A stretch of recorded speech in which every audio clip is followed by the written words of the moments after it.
আমার আল্লাহ ইমানদারকে ডেকে বলেছে, তোমাদের উপর রোজা ফরজ করা হয়েছে, তোমাদের পূর্ববর্তী যারা ছিল তাদের উপর রোজা ফরজ করা হয়েছিল। আল্লাহ গো কেন গো কেন গো, যেন তোমরা আল্লাহ ওয়ালা হতে পারো, আল্লাহর দিদার প্রাপ্ত বান্দাদের অন্তর্ভুক্ত হতে পারো। বলে হুজুর এই রমজান মাস 12টা মাসের মধ্যে, কিসের মধ্যে? 12টা মাসের মধ্যে একটা মাস হলো রোজার মাস, আর বাকি 11 মাস কি আমরা আল্লাহ ওয়ালা হতে পারি না? পারি রে। তবে ওইটার মধ্যে সন্দেহ আছে, রমজান মাসের মধ্যে কোনো সন্দেহ নাই। বলে হুজুর কেন কেন সন্দেহ নাই? এটার কারণ আছে বন্ধু। ইদা যা রমাদান ফতিহাত, যখন রমজান আগমন করে আবওয়াবুল জান্নাহ, জান্নাতের দরজাগুলো খুলে দেওয়া হয়। অগল্লিকাত আবওয়াবুন নার, জাহান্নামের দরজাগুলো বন্ধ করে দেওয়া হয়। সুফিরাতিশ শায়াতিন, শয়তানকে বন্দী করা হয়। কারণ মুসলমানের ইমানদারদের সবচেয়ে বড় শত্রু হলো শয়তান। আপনাদেরকে বলি, আমার আল্লাহ কোরআনে বলেছেন ইন্না শাইতানা লাকুম আদুব্বুন ফাত্তাখিযুহু আদুব্বা। আল্লাহ বলেছেন শয়তান is the eternal enemy of the believers, ইমানদারদের প্রকাশ্য শত্রু হলো শয়তান, তাকে দুশমন বলে গণ্য করতে হবে। কিন্তু সচ্চা ইমানদার যারা, সচ্চা মুমিন যারা, সচ্চা আল্লাহওয়ালা যারা, সচ্চা নবীওয়ালা যারা, সচ্চা বন্ধু ওয়ালিওয়ালা আলেমওয়ালা যারা, তাদের জন্য আমার আল্লাহ ওয়াজ করেছে ভেরি সুইট। বন্ধু আমার কাছে মনে হয় এত চমৎকার মেসেজ, এটা একটা গুড নিউজ। আমার আল্লাহ বলেছেন ইন্না কাইদা শাইতানি কানা দাঈফা, আমার আল্লাহ বলেছেন শয়তান ডিসিপশন ইজ ভেরি উইক। ইমানদার মুত্তাকিদের জন্য শয়তানের ধোঁকা একেবারে দুর্বল। জোরে জোরে বলুন সুবহানাল্লাহ। তার এক্সাম্পল হলো আজকে আপনারা তো জানেন না, আপনারা আজকে যোদ্ধা, আপনার আজকে বীর নবীর সেনা। বলে হুজুর কেন এখন আপনার লাঠি নিয়ে পিস্তল নিয়ে যুদ্ধ করতে হবে না? এখন যুদ্ধ হলো শুধু আত্মার যুদ্ধ। আজকে আপনারা যারা ফার্স্ট টাইম থেকে জান্নাতের বাগানে, আপনারা যারা জান্নাতের বাগানে, আপনারা সবাই বন্ধু বিজয়ী। কারণ আপনারা শয়তানকে হারিয়েছেন। শয়তান চায় না বান্দা ভালো কাজ করুক। আর যারা এখনো পর্যন্ত আসতে পারেনি, তাদের মতো হতভাগা কপাল পরার কেউ হতে পারে না। তারা শয়তানের জালে বন্দী হয়ে গেছে। কথা বলেন না কেন? তাহলে বন্ধু আপনার আবার জন্য নিয়ামত হলো রমজান মাস। কি মাস? রমজান মাসে আমার আল্লাহ জান্নাতের দরজা খুলে দেয়, জাহান্নামের দরজা বন্ধ করে দেয়, শয়তানকে বন্দি করে দেয়। তাহলে শয়তান যদি বন্দি থাকে, আপনার আমলে বাধা দেওয়ার মতো আর কিছুই নাই। ঠিক না বেঠিক? আরো জোরে বলেন। আমি আপনাদেরকে বলি রমজান মাস বন্ধু আপনাদের জন্য প্রেমময়, অত্যন্ত মধুময়। বন্ধু অত্যন্ত প্রেমময়। রমজান ওবারদানুল মুতাহহির, রমজান হলো পবিত্রকারী। ঠিক কিনা বলেন? রমজান মানুষকে, রোজা মানুষকে পবিত্র করে দেয়। আপনি আল্লাহর কাছে দোয়া করেন আল্লাহুম্মা বারিক লানা ফি রজব ওয়া শাবান ওয়া বাল্লিগনা রমাদান। আল্লাহ রজব এবং শাবানের বরকত দাও, আমাদেরকে রমজান পর্যন্ত পৌঁছাইয়া দাও। জোরে জোরে কন্না সুবহানাল্লাহ। আর জোরে বলেন না সুবহানাল্লাহ। ওরে গোলবাহারের মানুষ কেমন করে বললে বন্ধু তোমরা বুঝবা গো? ও গোলবাহারের আমার ভাই, আমার বাবা গো, আজকে কেউ তোমরা ঘরে বসে থেকো না, হৃদয় উজাড় করে শোনো গো। কত প্রেমের খবর তোমার আমার প্রাণের নবী দিয়েছে, শুধু আল্লাহর দিদার পর্যন্ত পৌঁছানোর জন্য। আমার নবীজি বলেছেন আমি আমার উম্মত গুলোকে মাজায় ধরে ধরে জাহান্নাম থেকে বাঁচাতে চাই, কিন্তু আমার উম্মত গুলো হাত ফসকে ফসকে জাহান্নামে চলে যায়। তার মানে নবীজি যে রাস্তা দেখিয়েছে আমরা সেই রাস্তা পথে হাঁটি না, আমরা হাঁটি নিজেদের রাস্তা বানাইয়া। এই জন্য আমার নবীজি বলেছেন শাবানু শাহরি, শাবান হলো আমার মাস, ও রজবু শাহরুল্লাহ, রজব হলো আল্লাহর মাস, ও রমাদানু শাহরু উম্মতি, রমজান মাস হলো আমার উম্মতের মাস। কারণ রমজান মাস হলো ফসল কাটার মাস। ঠিক কিনা বলেন? মেরাজের চাঁদ হলো বন্ধু ফসল লাগানোর মাস, বৃক্ষরোপণ করার মাস। আর শাবান মাস হলো কীটনাশক এবং সেচের মাস। আর রমজান মাস হলো ফসল কাটার মাস। কারণ মেরাজ দিয়ে আপনি শুরু করবেন রমজান মাসে, আপনি গুনাহগুলি মুক্তি নিয়ে, গুনাহ থেকে বেঁচে আপনি বন্ধু ঈদের নামাজ পড়তে যাবেন এক রাস্তায়। কি কথা কয় না কেন? আর বলতে থাকবেন আল্লাহু আকবার, আল্লাহু আকবার, লা ইলাহা ইল্লাল্লাহ, আল্লাহু আকবার, আল্লাহু আকবার, লিল্লাহিল হামদ, আল্লাহু আকবার, আল্লাহু আকবার, লা ইলাহা ইল্লাল্লাহ, আল্লাহু আকবার, আল্লাহু আকবার, লিল্লাহিল হামদ, আল্লাহু আকবার, আল্লাহু আকবার, লা ইলাহা ইল্লাল্লাহ, আল্লাহু আকবার, আল্লাহু আকবার, লিল্লাহিল হামদ। এই তাকবীর তাশরিক দিতে দিতে বন্ধু এক রাস্তায় ঈদের জামাত পড়তে যাবেন, আর অন্য রাস্তায় যখন ঘুরে ঘুরে আপনি আপনার বাসার দিকে রওনা হবেন, আপনি নিষ্পাপ হয়ে আপনি জান্নাতের গুনাহমুক্ত হয়ে আপনি আপনার ঘরে ঢুকবেন। জোরে জোরে কয় না সুবহানাল্লাহ, আরেকটু জোরে বলুন সুবহানাল্লাহ। বন্ধু হৃদয় খুলে শোনো গো, প্রত্যেকটা জিনিসের কিন্তু যাকাত আছে। এই আছে, প্রত্যেকটা জিনিসের কি আছে? প্রত্যেকটা জিনিসের যাকাত আছে রে। ও বন্ধু, মাঠে যখন ফসল হয়, ফসলের ওসর আদায় করতে হয়, কথা বলে না? কি করতে হয়? আপনারা জোরে কইবেন জি, কারণ আপনারা যখন জি জোরে কইবেন, আমার সাথে কনফিডেন্সলি যখন সমর্থন দিবেন, তার আরো বেশি উৎসাহিত হবে। কারণ এই যুবকগুলো ধ্বংস হয়ে গেছে, যুবকগুলো পথভ্রষ্ট হয়ে গেছে, যুবকগুলো নষ্ট হয়ে গেছে। আমার যত টেনশন যুবকদেরকে নিয়ে। এই মুরব্বী বাবাগুলো দাদাগুলো যখন এই পৃথিবী ছেড়ে চলে যাবে, এই বাংলার জমিন ছেড়ে চলে যাবে, এই যে এই দিকের জিকির আজকে এত মজা হয়েছে, ঠিক এই কর্নারের একটু জায়গার জিকিরটা আমি যখন জিকির করেছিলাম, মনে হয় যে তারা নিজেদেরকে মানে অজানা এক গন্তব্যের দিকে নিয়ে যাচ্ছে, নিজেদেরকে নিজেরা হারিয়ে ফেলেছে, এত মানে মধুর ভাবে তারা জিকির করেছে। আমি আজকে যুবক, আমি তোমাদেরকে বলে যাই, তোমরা অনেক যুবকের পরনে পাঞ্জাবি নাই, তোমরা অনেক যুবকের মাথায় টুপি নাই, তোমরা অনেকে লুঙ্গি পায়জামা পড়তে পারো না, সেই প্যান্টটা পরে আসছো, কোরআন এবং হাদিস দ্বারা সমর্থন পেয়েছি, কোরআন এবং হাদিস দেখলে মুসলমান হিসেবে তোমাদের জন্য টোটাল না জায়েজ। এই পোশাক তুমি পরে এসেছো, কিন্তু আমার দাদাভাইদের দিকে তাকাও, মুরব্বীদের দিকে তাকাও, লুঙ্গি পরেছে টাকনুর উপরে, পাঞ্জাবি পরেছে সুন্নাহ পোশাক, টুপি পরেছে সুন্নাহ, তার কারণ এটাই ইসলাম। আর তুমি যেটা করেছো, তোমার মাথায় ইসলাম নাই, মুখেও ইসলাম নাই, তোমার বডিতেও ইসলাম নাই, ইভেন তোমার যে পোশাক পরে তোমার লজ্জাস্থান ঢাকার কথা, পুরো ইমানদার পুরুষের পোশাক উপর দিয়ে থাকবে নাভি বরাবর, নিচে দিয়ে থাকবে টাকনুর উপরে। আল্লাহ 3 শ্রেণীর পোশাক দিয়েছে। কয় শ্রেণীর? কয় শ্রেণীর? একটা হলো লজ্জাস্থান ঢাকার পোশাক, আরেকটা হলো সাজের পোশাক, আরেকটা হলো তাকওয়ার পোশাক। আল্লাহ বলেছেন লিবাসুত তাকওয়া যালিকা খায়র, আল্লাহর কাছে সবচেয়ে উত্তম পোশাক হলো তাকওয়ার পোশাক, যেই পোশাকটা না ইমানদার পুরুষের জন্য পর্দা করা ফরজ। এই পোশাকটা পরে তুমি ফরজ কি করলা? হেফাজত করলা, ধারণ করলা। উপর দিয়ে লুঙ্গি, প্যান্ট, পায়জামা, ট্রাউজার যেটাই বলো, উপর দিয়ে পড়বে নাভি বরাবর, অথবা উপরে নিচে দিয়ে থাকবে টাকনুর উপরে। এখন তোমারটা উপর দিয়েও নাভির নিচে, নিচে দিয়েও টাকনুর নিচে। বুখারী শরীফের মধ্যে আসছে, তুমি প্রাউড ফিল করেছো, অহংকার করেছো। আল্লাহ ডাজন্ট লাইক দ্য প্রাউড। আল্লাহ রাব্বুল আলামিন হাদিস শরীফের মধ্যে আসছে এবং কোরআনে এসেছে, তুমি অহংকার করেছো, তোমার ঠিকানা হবে জাহান্নাম। নাউজুবিল্লাহ বলে না কেন? আরে জোরে। এই জন্য বলেছি যুবক, তোমরা হৃদয় খুলে শোনো। দাড়ি পাকা প্রত্যেকটা মুরব্বী বাবা, আমার প্রত্যেকটা দাদা ভাই, রঙে জড়ানো নবীর সুন্নাহ মোতাবেক পোশাক, টুপি মাথায় রে, লুঙ্গি পরানো, কিন্তু তোমার একটা কিছু নবীর সুন্নাহ মোতাবেক নাই। মনে রাখবে, যখন পৃথিবীতে ইসলাম এসেছিল, ইসলামটা গরিব ছিল, পৃথিবীর অবস্থা ভালো ছিল না। যখন ইসলাম পরিপূর্ণ পেল, পৃথিবীর অবস্থা ভালো হয়ে গেল, প্রেমময় হয়ে গেল। আবার যখন ইসলাম গরিব হতে লাগলো, পৃথিবীর অবস্থা আবার ধ্বংসের দিকে। এখন তুমি আমি যদিও মনে করি আমার ছেলে 2টা বিদেশ আছে, টাকা আছে, আমি সুখী, আসলে তুমি অন্তরের চক্ষু মেলে দেখো রে, পৃথিবীর চারপাশ অন্ধকারে ভরে গেছে। তোমরা যুবক যারা, তোমাদের ধ্বংস খুব নিকটে। আমি মনে রাখো, তোমাদের ধ্বংসটা এই কারণে খুব কাছের। এই মোবাইলের মাধ্যমে তোমরা কন্টিনিউ সকাল থেকে বিকাল, মাথা থেকে পা পর্যন্ত ইহুদিদেরকে লালন করছো, ইহুদিদেরকে ধারণ করেছো। ইহুদি সম্পর্কে আমার আল্লাহ বলেছেন, ইন্নাল কাফিরিনা কানু লাকুম আদুওয়াম মুবিনা। আমার আল্লাহ বলেছেন, দ্য হেরিটেক্স are the eternal enemy of the believers.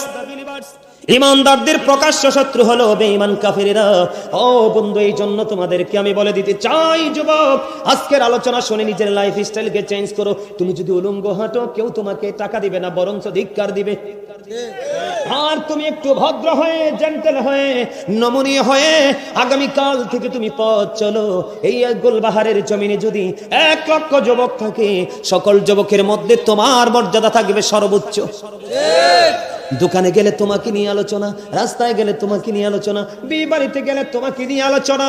বিশেষ করে তোমার জন্য যখন কোনো বিয়ের প্রস্তাব আসবে, এক বাক্যে বলবে, ওই ছেলের হাতে মেয়েটা দিয়ে দেন, চিরসুখী হবে, কারণ অত্যন্ত চরিত্রবান ছেলে।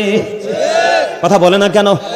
এই জন্য বলছি রে যুবক, ও যুবক, মাঠে যখন ফসল হয় এটার ওসর আদায় করতে হয়।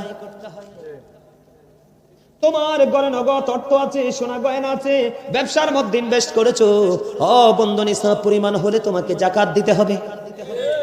ঠিক তেমনি ভাবে প্রত্যেকটা সম্পদের যেমনি যাকাত আছে, ঠিক তেমনি ভাবে তোমার আমার দেহেরও যাকাত আছে। তোমার আমার দেহের যাকাত হলো রোজা। সুবহানাল্লাহ কয় না? মজা হইছে না কথাটা? মজা হইছে না? আলহামদুলিল্লাহ বলে আরে জোরে। বাড়ি চলে যাবে? আরেকটু ওয়াজ করবো? আমি কিন্তু একজন লেখক। আমি প্রতি বছর রোজা আসলে একটা গজল লিখি, রোজা নিয়ে প্রতি বছর রোজা আসলে একটা গজল লিখি। আমি এবার লিখতে পারি নাই, অনেক ব্যস্ত। বাড়িতে একটা মসজিদ করছি, 5 মাসে কমপ্লিট। আলহামদুলিল্লাহ, মাত্র 5 মাসে মসজিদ। যদি সুযোগ হয় আমার গ্রামের বাড়িতে একবার দেখতে আসবেন, আপনাদের সবার দাওয়াত। আর যদি এইভাবে দেখতে না পারেন অনলাইনে খুঁজে দেখবেন, দৃষ্টিনন্দন মসজিদ। একবার দেখলে মানুষ আবার দেখতে আসে, মহিলা পর্যন্ত আমার মসজিদে সেলফি তুলতে আসে। এত অত্যাধুনিক, এত ডিজাইনেবল ভাবে করেছি। আমার ছোট্ট একটা ভাই শুধু মসজিদটাকে সাজানোর জন্য, যে বাহির থেকে শুধু মসজিদের কাজ করার জন্য সে বাহির থেকে টিকিট নিয়ে চলে আসছে। মসজিদের কাজ কমপ্লিট, আবার বাড়ি চলে গেছে। আমার এই ভাইটার মতো নূর মোহাম্মদ তার নাম। আমার এই ভাইটারে যদি এক পাল্লায় তুলি, 5 গ্রামের একটা ছেলে সবগুলো এক পাল্লায় তুলি, ওটা সমান হবে না। কারণ আমার গ্রামের ছেলে থেকে মসজিদে কাজ করে নাই, আর আমার ভাই প্রবাস থেকে চলে আসছে। আমাকে বলে, ভাই আল্লাহর কাছে একটা দরখাস্ত দেন না। আমি কি জন্য? আমার মন চাই মসজিদে কাজ করতে, আমি যেন শুধু কাজটা করে চলে যেতে পারি। হঠাৎ করে তার ভিসা দিয়ে দিল কোম্পানি, চলে আসলো, কাজ শেষ করে আবার চলে গেল। মারহাবা বলেন আরো জোরে। এই বছর লিখতে পারি নাই, 5 মাসে মসজিদটা কমপ্লিট হলো, ভিতর বাইরে টাইলস করে একদম চমৎকার। যে যাই সে আরেকবার দেখার ইচ্ছা পোষণ করে। এই ব্যস্ততা, আমি কিন্তু অসুস্থ হয়ে গেছিলাম। আমার এই চুলডি দাড়িটি কিন্তু গত বছর এত পাকনা ছিল না। মসজিদের কাজ ধরে টেনশনে যত মাল আমার কিনা, যত কাজ আমার করা, সব করতে করতে মসজিদের কাছে আমি আবার কারো বাড়িতে কিছু খাইটাই না। হজে গেছি, খাবার নিয়ে গেছি। কোথাও কোন রেস্টুরেন্ট কারো বাড়িতে আমি মাছ গোস্ত আমার জীবন আমি খাই নাই। মাছ কেমন মজা, গোস্ত কেমন মজা আপনি আমাকে প্রশ্ন করলে আমি বলতে পারবো না, আমি খাই নাই। 12 মাস শাকসবজি খাই, সেটা একমাত্র নিজের ঘরে। তাও সরিষা যেটা চিবায় মেল থেকে বাবা চিবি আনে, ওইটা দিয়ে রান্না। সয়াবিন তেল বাজারজাত করা কোনো কিছু আমি খাই না। টোটালি মুখে তালা আমার। আমি একটা ব্যতিক্রম মানুষ। এবছর লিখতে পারি নাই, অনেক পরিশ্রমী ছিলাম। এখন আগামী 25 তারিখে আমার পাশের গ্রাম, মানুষ আমাকে এত প্রেসার দিয়ে ধরছে, ওই গ্রামের মান্যগণ্য ব্যক্তিরা সবাই আসছে। আমি আগামী 25 তারিখ আমার পাশের গ্রাম বেলবাড়ি, ওখানে যাব। ওখানেও তারা বড় ধরনের আশা করতেছে, ওখানেও তাদেরকে একটা বড় ধরনের ডোনেশন করব মসজিদটা করার জন্য। সকলে করা আমি বিভিন্ন পেরেশানিতে করতে পারি নাই। তবে আমার যে লেখা গজলগুলো, যেহেতু রমজান নিয়ে বলছি, আপনারা সবাই সম্মতি দিলে গাইবো। গজল গাইলে তো হাদিয়া লাগবে। কে কে হাদিয়া আছে সবার কাছে?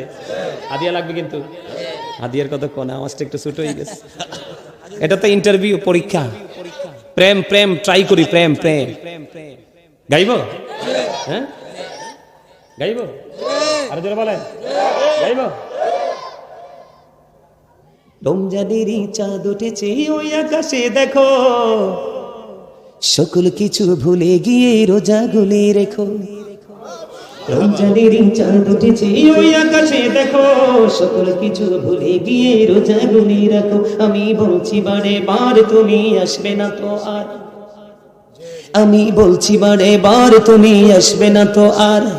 একদিন তো যেতে হবে তুমি মনে রেখো, সকল কিছু ভুলে গিয়ে রোজা গুলি রেখো। বলেন সকল কিছু ভুলে গিয়ে রোজা গুলি রেখো। রমজানেরই চাঁদ উঠেছে ওই আকাশে, দেখো সকল কিছু ভুলে গিয়ে রোজা গুলি রেখো, সকল কিছু ভুলে গিয়ে রোজা গুলি রেখো। আমি বলছি বারে বার তুমি আসবে না তো আর। চলে গেলে কি আবার আসবে? এই জন্য এটা জীবনের শেষ রোজা মনে করে রাখতে হবে। আমার কথার ব্যাখ্যা অনেক লম্বা, এটা আপনি বুঝে নিতে হবে। এই জন্য বলেছি, আমি বলছি বারে বার তুমি আসবে না তো আর। একদিন তো যেতে হবে তুমি মনে রেখো, সকল কিছু ভুলে গিয়ে রোজা গুলি রেখো। মারহাবা বলেন, আরো জোরে বলেন, আরো জোরে বলেন। রমজানেরই প্রস্তুতিতে প্রথম তারাবি, গভীর রাতে ওঠে মোরা খাবো সেহেরি। রমজানেরই প্রস্তুতিতে প্রথম তারাবি। ওরে বাবারে, হ্যাঁ গজলের জন্য শোনেন। নারায়ণগঞ্জ হরিপুরে গেছি, বুঝছেন? কোথায়? ঢাকা নারায়ণগঞ্জ হরিপুরে গেছি। বিশ্বাস করবেন কিনা জানি না, অনলাইনে চেক দিলে পাবেন। আলোচনা যখন দৌড়ছি রে ভাই, মানুষ আসতে আসতে আসতে আসতে এত দূর পর্যন্ত গেছে, ওই যে রাস্তাটা যেমন ছায়া দেখা যায় না, এরকম ছায়া ছায়া দেখছি আমি। শেষ পর্যন্ত মাহফিলের মানুষের চেহারাগুলো পর্যন্ত দেখি নাই। আলহামদুলিল্লাহ বলেন না। মানে যতই গভীর হচ্ছে মানুষ তত আসছে, যতই গভীর হচ্ছে মানুষ তত আসছে। আস্তে আস্তে আস্তে আস্তে আবার দুই একটা আছে নবীর আসে, হুজুর আমি জানি আপনি অনেক গজল গাইতে পারেন সুন্দর করে, আপনি একটু গজল গাইবেন, কি করবেন? এবার যখন গজল গাওয়া শুরু করলাম রে ভাই, 1000, 2000, 5000, 3000 আইতে আইতে আইতে আইতে দেই পকেট এটা পুড়ে গেছে। পরে হাদিয়ার গণি নাই, না গনে আমার একটা ধর্ম আছে কি জানেন, আমি সব দিকে ব্যতিক্রম। আমার একটা ধর্ম আছে, আমি যে এত বড় একটা জায়গায় আসছি কিন্তু নিজেকে আমি কখনোই বড় মনে করি না। আমি মনে করি আমার বাবা মার কাছে আমি সেই ছোট্ট ছোলাইলাম। আমি এখনো মাহফিলের হাদিয়াটা নিয়ে মার কাছে দেই। যখন আমার প্রয়োজন হয় 10 টাকা 5 টাকার মার কাছ থেকে খুঁজে আমি আনি, এটার মধ্যে আমি স্বাদ পাই, মজা পাই, বরকত পাই। আমার স্পষ্ট মনে আছে, আজ থেকে 6 বছর আগে সেই মাহফিলটা, আজ থেকে 6 বছর আগে উদ্বোধনী করেছিলাম আমি। তো ওই দিন অনেক ধনী হবেন কাল হাসরের দিন, কল্পনা করতে পারবেন না। কেন জানেন? এই টাকাগুলো আপনাদের। আপনারা যে কত ধনী হবেন কল্পনা করতে পারবেন না কাল হাসরের দিন, কারণ এই টাকাগুলো আপনাদের। আল্লাহ শুধু আমাকে বেনিফিশিয়ারি করবেন, আপনাদেরকেও করবে। কারণ আপনারা তৃণমূল পর্যায়ের মানুষ, কৃষক, ফার্মার, আপনারা অনেক কষ্ট করে টাকা জমিয়ে মাহফিলে হাদিয়া দেন, আর আমরা এরা ওয়াজ করে শেষে নিয়ে যাই। এটা কখনো যায় মাদ্রাসায়, কখনো যায় আমার দ্বারা। আমি অনেক পরিবারকে টিউবওয়েল বসাই দিছি, পানি খেতে পারে না। আলহামদুলিল্লাহ বলবেন না? আরো জোরে। আসলে সত্যি করে কম তো আমার লেখা গজলটাকে আপনাদের কাছে ভালো লাগতেছে? হ্যাঁ, ভালো লাগতেছে? আচ্ছা আমি আবার গাই। হ্যাঁ, রমজানেরই প্রস্তুতিতে প্রথম তারাবি, গভীর রাতে ওঠে মোরা খাবো সেহেরি, সেহেরিতে বরকত আছে হাদিস খুলে দেখো,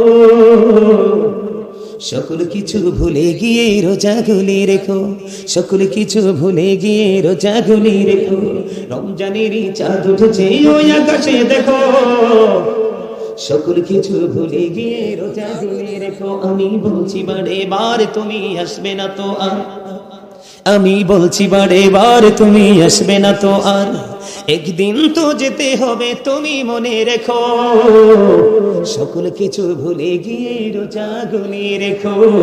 মারহাবা। গজলটা অনেক লম্বা, যদি ভালো লাগে অনলাইনে পুরোটা গাওয়া আছে, ওখান থেকে শুনবেন। আরেকটা গাইবেন?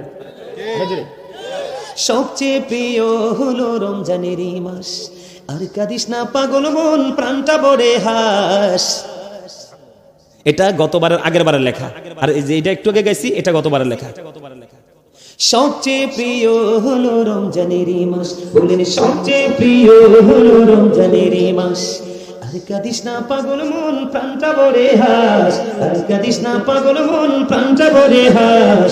আমার সবচেয়ে প্রিয় হলো রমজানেরই মাস, সকাল বিকাল পড়ব কোরআন, হাসবে মোদের প্রাণ, ফরজ নফল ইবাদতে বাড়বে মোদের শান, সকাল বিকাল পড়ব কোরআন, হাসবে মোদের প্রাণ, ফরজ নফল ইবাদতে বাড়বে মোদের শান। জোরে কর মারহাবা, আরে জোরে কর মারহাবা, আরে জোরে মারহাবা। এটাও অনলাইন থেকে গাইবেন, দেখবেন পুরোটা গাওয়া আছে অনলাইনে। আলহামদুলিল্লাহ বলেন না? আরো জোরে, আরো জোরে। ভাল লাগছে না গজলটা? আরো জোরে মারহাবা। আরে দেখছেন নি, হাদিয়া নাই, 50 টাকা নিয়ে আইছে, এটা প্রেম। আরেকজন আনছে, মাশাআল্লাহ মারহাবা কোন, আরে দে দে সব হাসরের মাঠে পাইবি বেটা। আলহামদুলিল্লাহ কোন, আরো জোরে। আরেকটা গাইব একটু। সব সুখের সেরা যে সুখ রমজানেরই মাস, গোমরা হয়ে থাকিস না মন, প্রাণে ভরিয়া হাস, মন প্রাণে ভরিয়া হাস। আবার কি গো পাবে তুমি, আবার কি গো পাবো আমি, বেঁচে তোমার দেখা, এবার কাছে পেয়ে পূর্ণ হলো মনের আশা গো, হলো মনের আশা। পানি ভরিয়া হাসবে রে মুমিন, প্রাণ ভরিয়া হাসবে রে মুমিন, ফেলবে রে নিঃশ্বাস। মারহাবা কন্যা, আরে জোরে কান মারহাবা। এই গজলটা পুরোটা গাওয়া আপনারা শুনবেন। অনেকদিন গাই না তো, চর্চা নাই, ওয়াজ করতে করতে জান শেষ, জীবন শেষ। বেশি বেশি করে এগুলো অনলাইন থেকে শুনবেন এবং এগুলো শিখবেন, শিখলে দেখবেন অনেক কিছু পাবেন। আলহামদুলিল্লাহ বলেন। আরো জোরে। মা গো চাচা 200 টাকা হাতিয়ে দিছি, মারহাবা। আমি আমার ওয়াজটা করবো একটু, কারণ আমার অনেক আলোচনা বাকি আছে। রাত তো অনেক হয়ে গেছে, ওয়াজ কি শেষ করে দিব নাকি চলবে? আপনাদের কোনো সমস্যা নাই? আরো যেরকম আলহামদুলিল্লাহ বলেন না। বন্ধুরে আমার, আপনি মাঠের ফসল তুলেছেন, গাছে ফল ধরেছে, যা কিছু আছে আপনার ঘরে, সোনা গয়না আছে। আরেকটা না, তুই চাইলে আমি 1 ডজন গাম, আমি একজন লেখক, আমার এই সিনায় গজলের অভাব নাই। আমার স্বাস্থ্য ভাইটা আবার 500 টাকা হাতিয়ে নিয়েছি, মারহাবা করব। বন্ধুরে আমার, আপনারা হৃদয় খুলে শুনবেন। এখন এই তারার গজলের হাদিয়া দেওয়ার নমুনা দেখে আরেকটা কথা মনে হয়েছে, বুঝছেন? কর্ণফুলী নদীর তীরে, বুঝছেন, এটার মধ্যে ঢুকাইছেও পুলিশে, প্যান্ডেলের পিছন দিয়ে বের করছে পুলিশে, ঢুকতে পারি না, এত মানুষ, গাড়ি ঢুকার কোনো সুযোগে নাই। আপনারা অনলাইনে দেখবেন, আমি যখন গজল টান দিছি, এমন ভাবে মুরব্বীরা হাদিয়া নিয়ে আসা শুরু করছে। এই ওয়াজটা আছে অনলাইনে, আমি এটা দেখলো এখনো হাসি। তো গজলের হাদিয়া নিতে নিতে আমি দেখছি আমার শোল লইরা যাইতেছে। তখন এক পর্যায়ে বলছি, দাদা চাচা আপনারা যদি হাদিয়া দেন আমার একটু পরে দিয়েন, আমার কি দিয়েন, একটু পরে দিয়েন, আমি গজলটা একটু ভালো করে গাইতে দেন। আলহামদুলিল্লাহ বলেন। আসলে কি জানেন, এই যে 50 টাকা 100 টাকা টাকাটা কিন্তু এই যুগে বেশি কিছু না। এই টাকাটা আপনারা কিভাবে পাবেন? প্রেমে পড়ে দিচ্ছেন না? কি দিছেন? প্রেমে পড়ে দিচ্ছেন। আপনি গরুর বাচ্চা কিনেন না? গরুর বাচ্চাটা পালতে পালতে একদিন বড় হয়, মা হয়, বাচ্চা দেয়, ওই বাচ্চাটা মা হয়, আবার বাচ্চা দেয়, এরকম করতে করতে কি গৃহপালিত পশুর যে ঘরটা পুরোপুরি হয়ে যায় না? ঠিক আপনার আমার এই দান, এবার মসজিদে দেন, মাদ্রাসায় দেন, আল্লাহর সন্তুষ্টির জন্য খুশিতে দেন, সবগুলো ওই বৃহৎ আকারে পাবেন। দিয়েছেন ছোট্ট, অনেক বড় পাবেন। আল্লাহ কবুল করে নিক। সকলে বলেন আমিন। আরো জোরে বলেন আমিন। আর একটু মহাব্বতে, আরো জোরে আলহামদুলিল্লাহ বলেন। বন্ধুরে আমার নবী, আপনার নবী, দু জাহানের বাদশা নবী, তিনি বলে দিয়েছেন, তোমরা সম্পত্তির যেমনি করে জাকাত দাও, তেমনি তোমাদের দেহের জাকাতটাও দিয়ে নাও। ইয়া রাসূলুল্লাহ, ইয়া হাবিবাল্লাহ, নবী গো, ও প্রাণের নবী, দেহের জাকাতটা কেমন করে দেব গো নবী? আমার নবী যে একটা ডাক দিয়ে বললেন, দেহের জাকাত এমন করে দিবে রে, ওই দেহের জাকাত হলো পরিপূর্ণ রোজা রাখা। এখন পরিপূর্ণ রোজা বলতে কি বোঝায় বন্ধু? আমি আপনাদেরকে বলি, কারো গীবত করা যাবে না। বন্ধু আমার দিকে তাকান, সুদ খাওয়া যাবে না, ঘুষ খাওয়া যাবে না, কারো গীবত করা যাবে না, হালাল পথে উপার্জিত অর্থ দিয়ে সাহারি খাওয়া যাবে না, ইফতার করা যাবে না। এমনি করে করে বন্ধু, কোরআন হাদিসে যে কাজগুলো নিষিদ্ধ, এই কাজগুলো আপনি বর্জন করে যখন রোজা রাখবেন, রোজা মানে কি জানেননি বন্ধুরে আমার? ওই সূর্য অস্ত যাওয়া পর্যন্ত, সূর্যোদয়ের আগে আপনি কি খাবেন? সাহারি খাবেন, ঠিক কিনা বলেন? সূর্যোদয়ের আপনি আগে সাহারি খাবেন। ওই যে আমাদের বাংলাদেশের রুলস অনুযায়ী সূর্য যখন অস্ত যাবে, সূর্য যখন বাংলাদেশের আকাশ থেকে নিজের আপন গন্তব্যে হারিয়ে যাবে, তখন আপনি ইফতারি করবেন। এই গ্যাপের মধ্যে আপনি কোনো খাবার খেতে পারবেন না, এবং এই সময়ের মধ্যে আপনি কোনো যৌন চাহিদা মিটাতে পারবেন না, শারীরিক কোনো ফিজিক্যালি মেলামেশা করতে পারবেন না। বন্ধু, ওই দুইটা ত্যাগ করাই হলো রোজা। আর রোজাকে রোজার মতো করে পরিপূর্ণ করে আপনি আল্লাহর কাছে পৌঁছাইতে চাইলে আপনি অনগীবত করা ছেড়ে দিতে হবে। যেমন আপনাকে কেমন ধৈর্যশীল হতে হবে, আমার দিকে তাকান। আপনি একজন আপনাকে বকা দিচ্ছে, কি দিচ্ছে? আপনাকে একজন বকা দিচ্ছে, আপনি প্র্যাকটিক্যালি শুনতে পেয়েছেন, আপনাকে একজন বকা দিচ্ছে। আপনার কাজ হবে শুধু আপনি উত্তর দিয়ে দিবেন, আমি তোমাকে পাল্টা বকা দিব না। আপনি পাল্টা তাকে বকা দিবেন না, আপনি শুধু বলবেন আমি রোজাদার। সে আপনাকে একটা গালি দিবে, আপনি বলবেন আমি রোজাদার। আপনাকে সে একটা গালি দিবে, আপনি বলবেন আমি রোজাদার। বন্ধু, আপনি শুধু বলবেন রোজাদার, আর বাকি কাজ হলো আমার আল্লাহর। ঠিক কিনা বলেন? আরে জোরে। আপনি ধৈর্য ধরেছেন, আপনি যখন সারাদিন খাবার খাবেন না, বকটা বন্ধ, বেকার হয়ে যাবে। ঠিক কিনা বলেন? কারণ খাবার যখন চিবিয়ে খাবেন, পানি খাবেন, মুখে দুর্গন্ধ হবে না। আপনি ওই গভীর রজনীতে ভোর রাতে উঠে যখন আপনি সাহারি খাবেন, ওই সাহারি খাওয়ার পরে সূর্যাস্ত পর্যন্ত আপনি পানাহার ত্যাগ করবেন, কোনো খাবার খাবেন না। এর মধ্যে আপনার মুখের মধ্যে দুর্গন্ধ বের হয়ে যাবে। আপনি যখন মুখে মুখে দাঁড়িয়ে কথা বলবেন, আরেকজন আপনার মুখোমুখি দাঁড়িয়ে কথা বলবে না। আমার আল্লাহ রোজাদারকে রোজা রাখার কারণে ডেকে ডেকে বলে, রোজাদার, একজন ভাই, একজন বন্ধু, তোমার প্রিয়জন তোমার মুখের দুর্গন্ধ নিতে পারলো না, এটা তার কাছে দুর্গন্ধ মনে হয়েছে রে, আর আমি আল্লাহর কাছে মনে হয়েছে এটা মেশক আম্বরের চাইতে আরো সুগন্ধময়। জোরে জোরে কন্যা সুবহানাল্লাহ।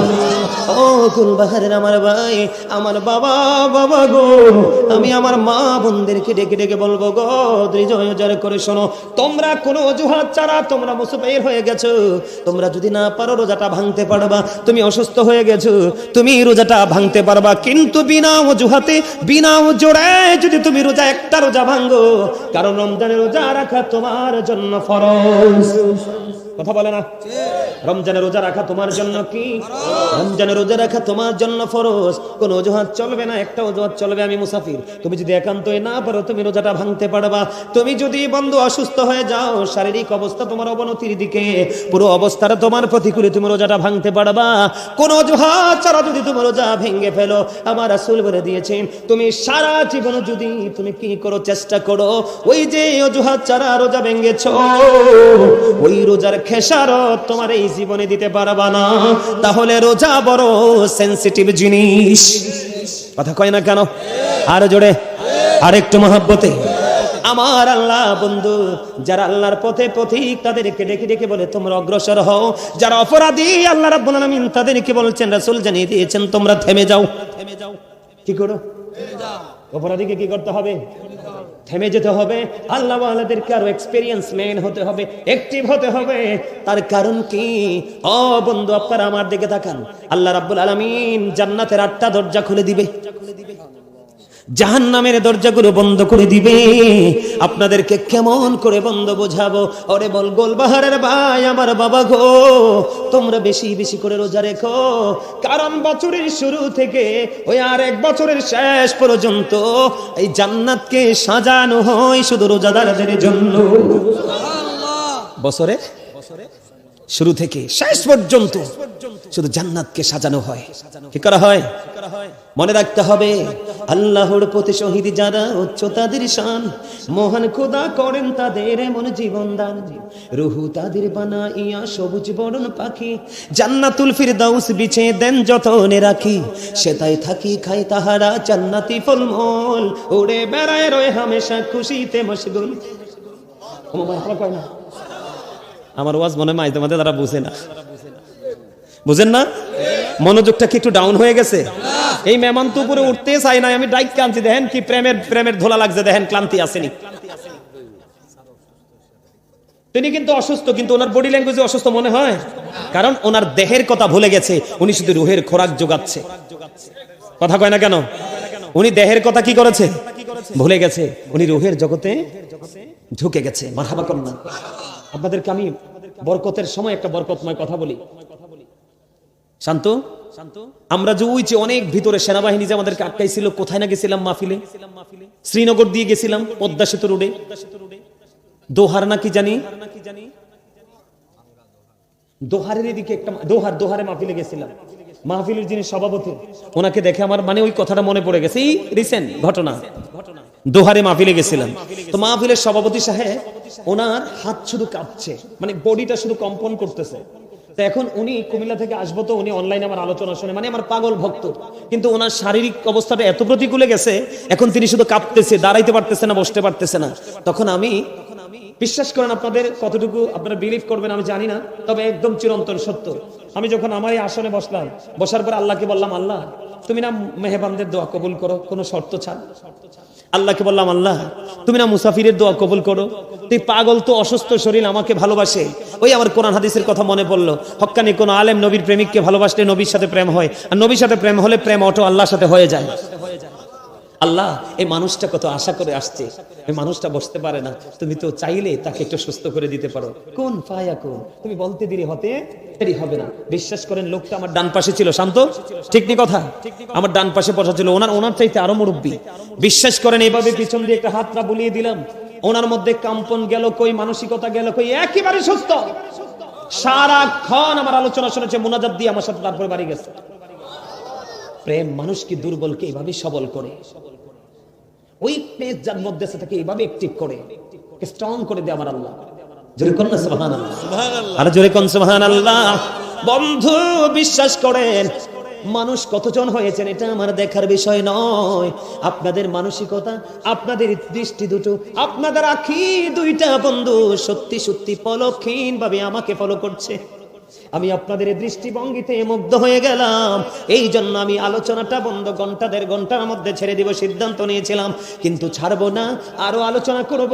তার কারণ হলো প্রতিদিন ওয়াজ হয় না, হয়তো বা রমজানের আগে আপনাদের এমন ভাবে বসার সুযোগ নাও হতে পারে। এই জন্য বন্ধু এগুলো কাউন্ট করে নিয়েছেন যেন রমজান মাসে বাস্তবায়ন করতে পারেন। আমি আপনাদেরকে বলে দেই, আপনার আমার প্রাণের নবী সরকারে মদিনা ইমামুল মুরসালিন রাহমাতুল লিল আলামিন, তিনি বন্ধু বলে দিয়েছে বছরের শুরু থেকে ওই শেষ পর্যন্ত আমার আল্লাহ রোজাদারদের জন্য জান্নাতকে ডিজাইনেবল করে সাজায়। জোরে জোরে কন্যা সুবহানাল্লাহ। বন্ধুরে আমার, ও বন্ধু শুধু সাজায় না, ওই যে আমার আল্লাহ বলেছেন জান্নাতের দরজা কয়টা? 8টা জান্নাতের দরজা, 8টা জান্নাতের দরজা ওপেনিং করে দিবে। কিন্তু কাল হাসরের ময়দানে ও গুলবাহারবাসী রে, আপনাদের জন্য স্পেশাল নিয়ামত বন্ধু, স্পেশাল নিয়ামত। জান্নাতের 8টা দরজার মধ্যে একটা দরজার নাম হলো বন্ধু রাইয়ান। কে এদিকে সাইয়া কন্নেক্ট, আপনি এদিকে চান? হ্যাঁ, এদের সাপোর্ট করছে আপনাদের খতিব সাহেব না, কারণ আপনাদের খুব কাছের মানুষ উনি, আপনারা ওনার খুব কাছের মানুষ। কাছের মানুষের সমর্থন মানুষকে অনেকটা উৎসাহিত করে। কথা বলে না কেন? এই জন্য ওনার সাথে একটু মজা করে বলছি ওইদিকে তাকানোর জন্য। আপনারা রাগ হয়েছেন? আমার নবীজি বলেছে, ও গুলবাহারবাসী রে, হৃদয় খুলে শোনো, আমি আমার মা বোনদেরকে বলবো। এই জন্য আমার বড় মেয়েটার নাম বড় মহাব্বত করে রেখেছি উম্মে হাবিবা রাইয়ান। আমার যখন প্রথম মেয়ে হলো, ও বন্ধু, আমার বাচ্চাটার নাম রেখেছি রাইয়ান। এই শব্দটা আমাকে অত্যন্ত প্রেমময় করেছে, এই শব্দটা আমাকে মুগ্ধ করেছে, এই শব্দটা আমার হৃদয়টাকে ওলট পালট করে দিয়েছে বন্ধু। এত ভয়ঙ্কর, এত চ্যালেঞ্জিং একটা মুহূর্ত ওই কাল হাসরের ময়দান। ওই হাসরের ময়দানে যুবক তোমরা এবার, আমি আজকে অনুরোধ করে বলে যাই, তোমরা প্রাণ ভরে এবার রোজাটা রাখবা। কোনো বন্ধুদের সাথে তাল মেলাইও না। তুমি তোমার কবরে যাবে, প্রাণ উজাড় করে রোজা রাখবে। তার কারণ হলো আমার রাসূল জানিয়ে দিয়েছে, তোমরা যদি দুনিয়ার বুকে প্রাণ উজাড় করে সুন্দর করে রোজা রাখতে পারো, এই রোজা যদি আমার আল্লাহ যদি কবুল করে নেয়, তাহলে তোমার জন্য স্পেশাল গিফট হলো ওই রাইয়ান নামক জান্নাতের গেট। কাল হাসরের ময়দানে আল্লাহ খুলে দিবে, ওই প্রকৃত রোজাদাররা জান্নাতে ওই রাইয়ান নামক গেট দিয়ে বন্ধু জান্নাতে প্রবেশ করবে। রোজাদারদের ঢোকা শেষ হয়ে যাবে রে, ওই বন্ধু সাথে সাথে ওই রাইয়ান নামক জান্নাতের গেট বন্ধ হয়ে যাবে। তাহলে রোজা যেমন স্পেশাল, রোজাদাররাও তেমন স্পেশাল। খুশি তো সবাই? দুই হাত তুলে দেখান কে কে খুশি। একবারে সোজা করে, একবারে সোজা করে। হ্যাঁ, ইয়া রাসূলুল্লাহ। আলহামদুলিল্লাহ বলেন আরো জোরে। হাতটা তুলতে কষ্ট হয়েছে? আরো জোরে কোন।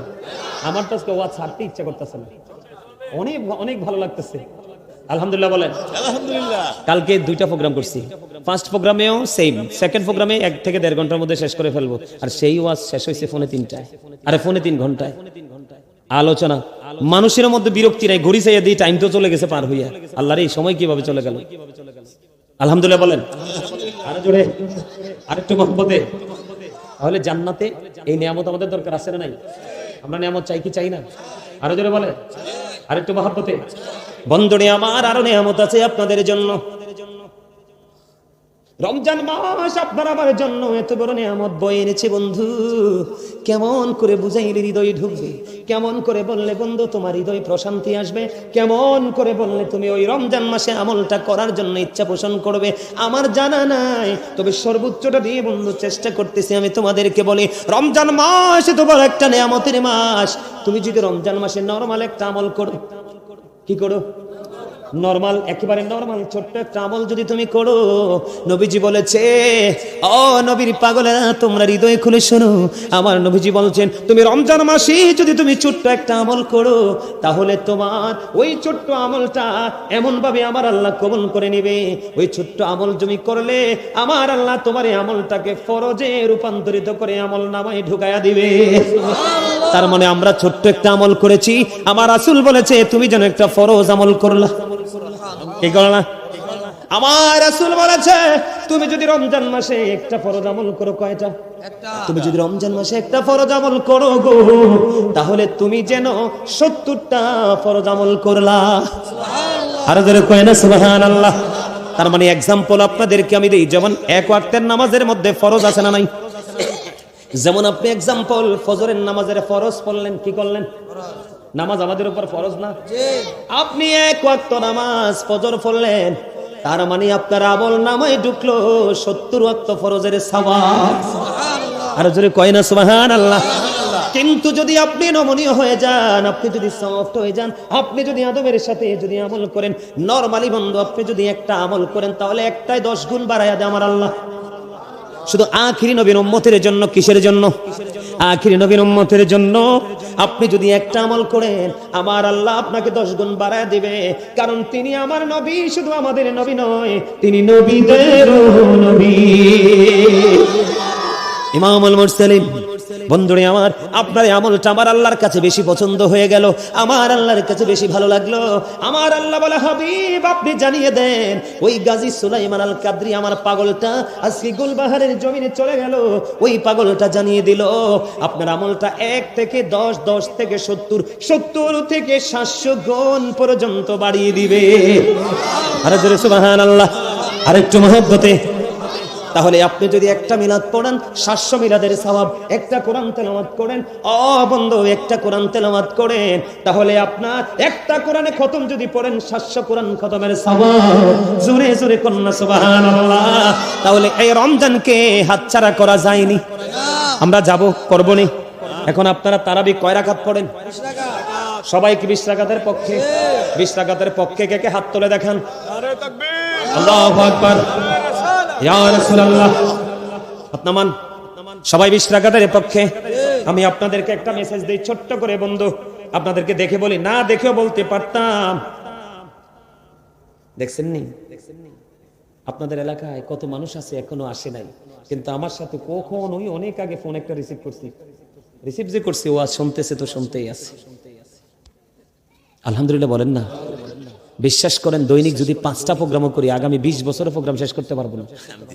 আপনি দেখতেছিলেন তো, আমি যদি দৈনিক 5টা করে প্রোগ্রাম করি, আগামী 20 বছরের প্রোগ্রাম শেষ হবে না। শুধু বাংলাদেশ না, ওই দেখেন আবার কল দিচ্ছে, উনি টেনশনে পড়ে গেছে, হুজুর কেন কাটলো, আলোচনা শুনবো। ওই দিন এই লোকটাই আরেকদিন আসছিল, প্রায় 46 মিনিটের উপরে। লাস্ট টাইমে ফোন করছে, 46 মিনিট আমি দেখতে ওয়াজ শুনতেছি। শুধু দেশ না রে ভাই, এটা আপনাদের দোয়া, ভালোবাসা, মা বাবার দোয়া, মদিনাওয়ালার নাজদিক কারণ। শুধু দেশ না, দেশের বাহির থেকে যে কি পরিমাণ অফার, আপনারা আমার ফোন দেখলে অবাক হয়ে যাবেন। বিশ্বাসই করবেন না যে গাজী সুলাইমান কি আমাদের দেশের লোক কিনা। কিন্তু আমি অহংকার করি না, প্রাউড ফিল করি না। আমার জায়গা থেকে 1 ঘন্টার বেশি কেউ আলোচনা করবে না, সর্বোচ্চ 1.5 ঘন্টা।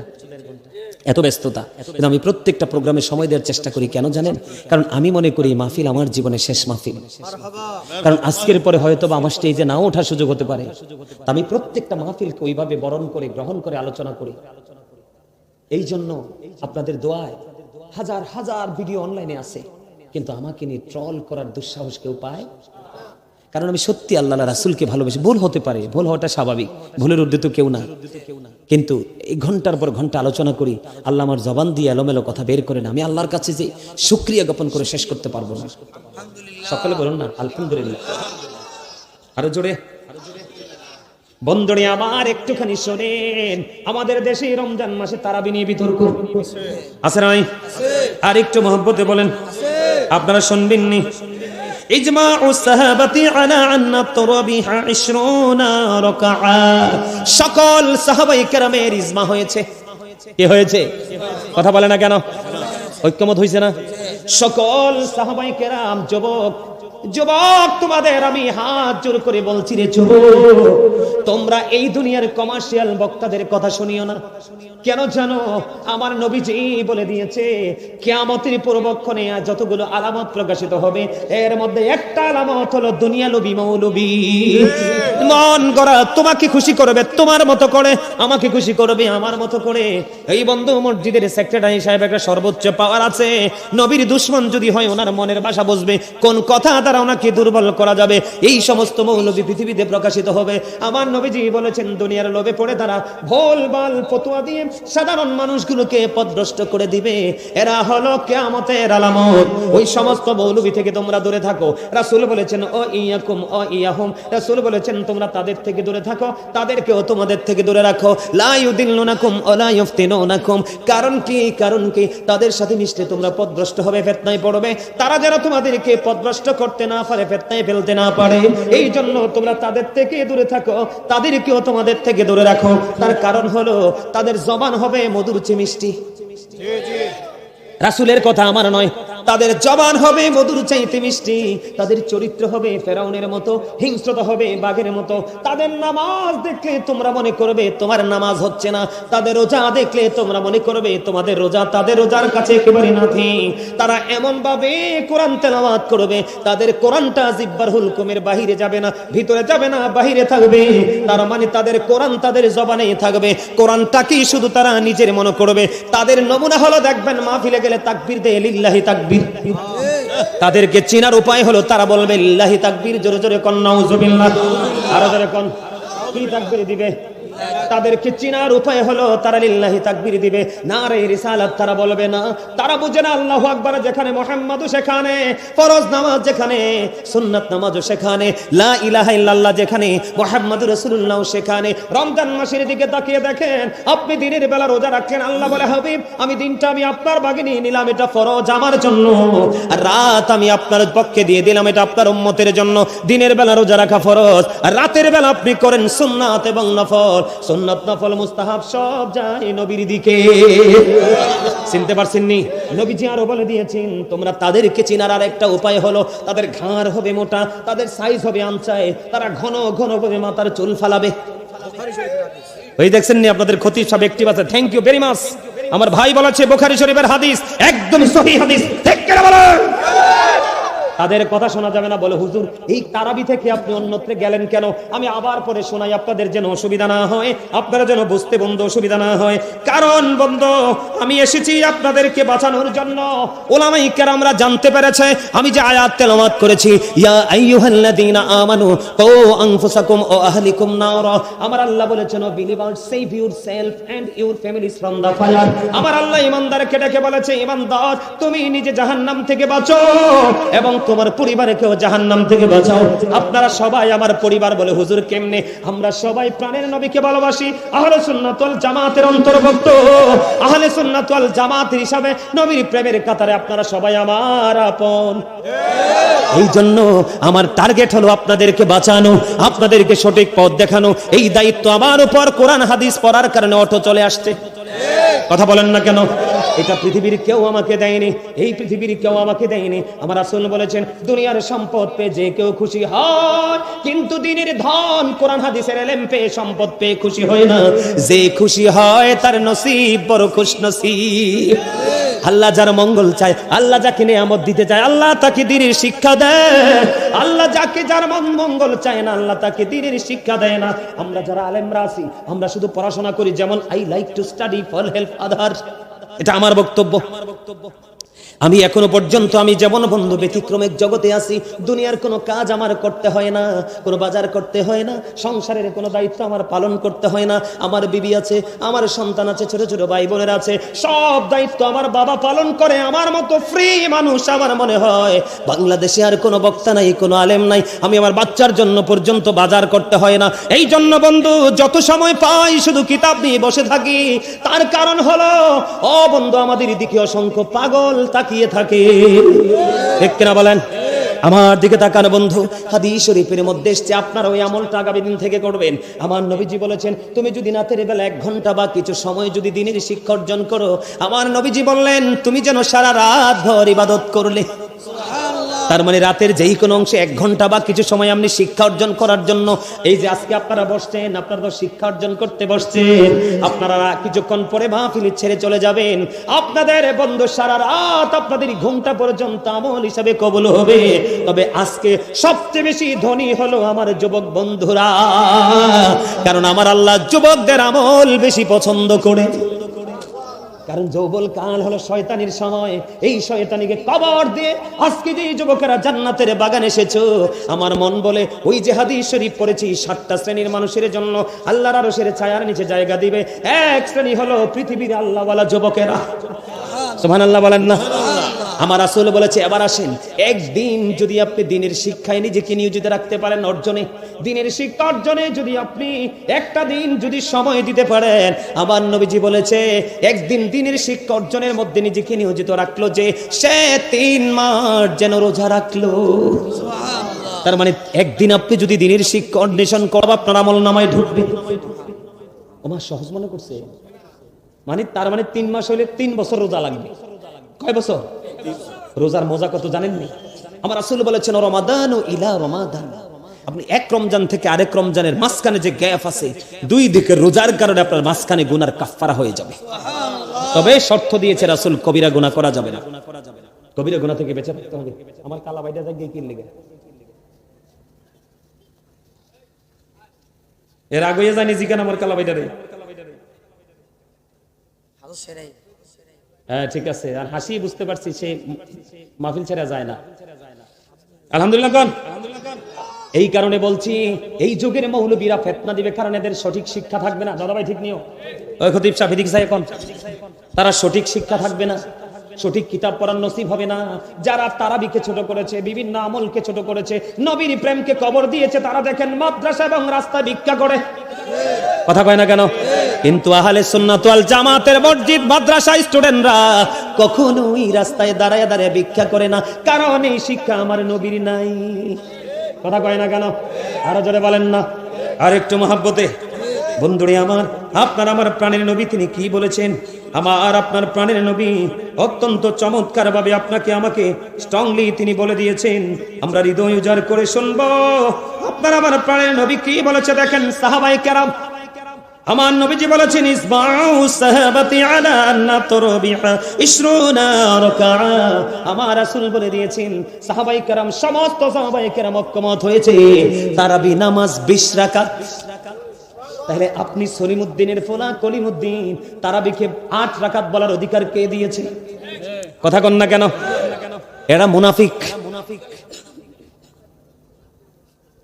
চাচা গরম, তাদের সাথে আমি ধমকের শুরুতে কথা বলতে হবে, তাদের সাথে প্রেম নাই। রাসূল বলছে তোমরা তাদের থেকে দূরে থাকো, তাদেরকেও তোমাদের থেকে দূরে রাখো, কারণ তারা তোমাদের কাছে আসার জন্য মিষ্টি আচরণ করবে না। বুঝতে বলছে তাদের আচরণ অত্যন্ত মিষ্টি। একবারে দেখবেন পেক হয়ে যাবে, আপনার পেটটার মধ্যে ঢুকে আপনার ইমানটা সবটা বের করে ফেলবে। কথা কয় না কেন? তাহলে তারাবি নামাজ কত রাকাত? 20 রাকাত। সকল সাহাবায়ে কেরাম ঐক্যবদ্ধ হয়েছে, তাদের ইজমা হয়েছে। কত রাকাত? 20 রাকাত। আপনারা 20 রাকাত পড়বেন তো সবাই? আমরা আমার মতো কাঠমোল্লা গাজী সুলাইমান আপনার জীবনে না থাকলে সমস্যা নাই, কিন্তু আমার রাসূলকে হারাইলে আপনার দুনিয়াও নাই আখিরাতও নাই। নবীর কথা মানা মানেই তো রাসূলকে ভালোবাসা, নবীর কথাকে মূল্যায়ন করাই তো রাসূলকে ভালোবাসা, ঠিক কিনা বলেন? তারাবি নামাজ কয় রাকাত? তবে তারাবি নামাজটা জামাতে পড়তে হবে, শর্ত নয়, আপনি একাকিও পড়তে পারবেন। আমার নবী বন্ধু নির্দিষ্ট নয়, 2 থেকে 3 দিন তারাবি জামাতে পড়ে আর পড়েনি। তার কারণ হলো নবী যদি তারাবি নামাজটা কন্টিনিউ জামাতে পড়ে, তাহলে উম্মতের জন্য জামাতটা বাধ্যতামূলক হয়ে, কথা কয় না? তারপর জামাত ছাড়া নবীজি পড়েছেন কি ছাড়া? তা আপনারাও জামাতে পড়লে ভালো, এটার আর খোয়া যাবে না, বাদ যাবে না, ঠিক না বলেন? তবে আমাদের দেশে একটা মজা আছে, খতম তারাবি হয়, হাফেজ যদি বালা হয় তো কোরআন তেলাওয়াত করতে থাকতে তো থাকছে, শুনতে তো মজাই লাগে, ঠিক কিনা বলেন? হাফেজে কোরআন শরীফ যখন কোরআন তেলাওয়াত করবে আরাম করে শুনবেন, কারণ যিনি পড়ে ওনার 1000 সওয়াব, যিনি শুনে তার 2000। সুবহানাল্লাহ কয় না কেন? আর রমজানে তো ব্যতিক্রমী, আরো জোরে বলেন না। তাহলে কি করতে হবে? রমজান রোজা 20 রাকাত পড়তে হবে। সকল সাহাবায়ে কেরাম ঐক্যমত হয়েছে 20 রাকাত তারাবি। এখন সাহাবীদের মর্যাদা কেমন একটু বোঝার দরকার আছে না নাই? আমার রাসূল বন্ধু তিনি বলে দিয়েছেন ক্বালা মান সাব্বা নাবিয়া ফাকতুলুহু ওয়া মান সাব্বা সাহাবী ফাদরিবুহু। নবীকে যারা গালি দেয়, তোমরা যদি নবীর প্রেমিক হও, নবীওয়ালা হও, তাকে হত্যা করে ফেলো। ওটা হাদিস শরীফ তো, আমার বানানো কথা না তো।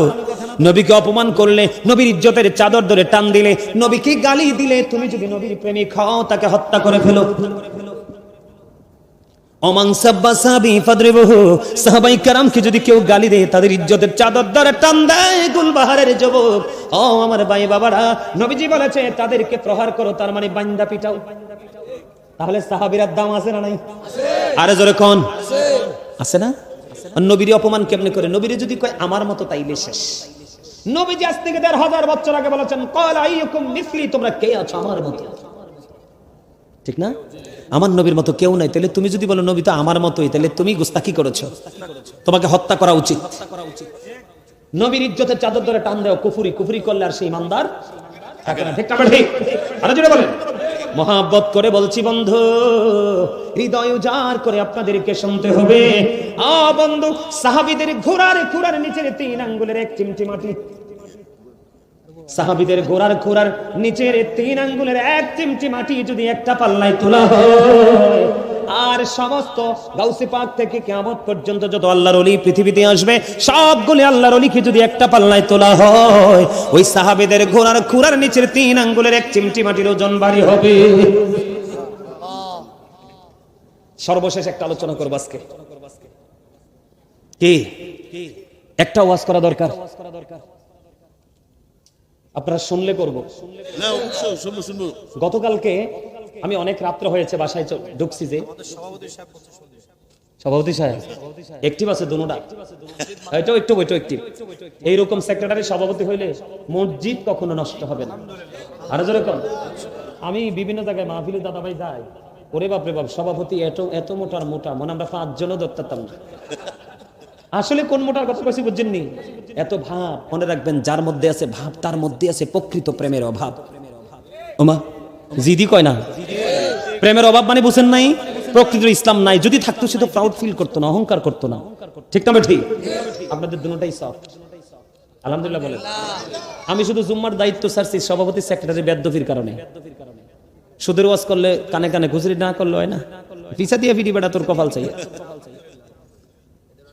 আলহামদুলিল্লাহ। আরে ভাই, খতিব সাহেবকে বলতে দিবেন, আপনি মানবেন কি মানবেন না সেটা ডিসাইড করবেন আপনি। তাকে বলতে দিতে হবে। আজকে হয়তো ভালো লাগছে না, আগামী দিন ভালো লাগতেও তো পারে। কিন্তু কখনো কোনো ইমাম সাহেব খতিব সাহেবদের কণ্ঠ চেপে ধরা যাবে, তাদের বাকরুদ্ধ করা যাবে, তাদেরকে উন্মুক্ত করে দিতে বলতে থাকেন। এই যে হেদায়েত হবে সেটা মালিক জানে, কিন্তু বলতে হবে।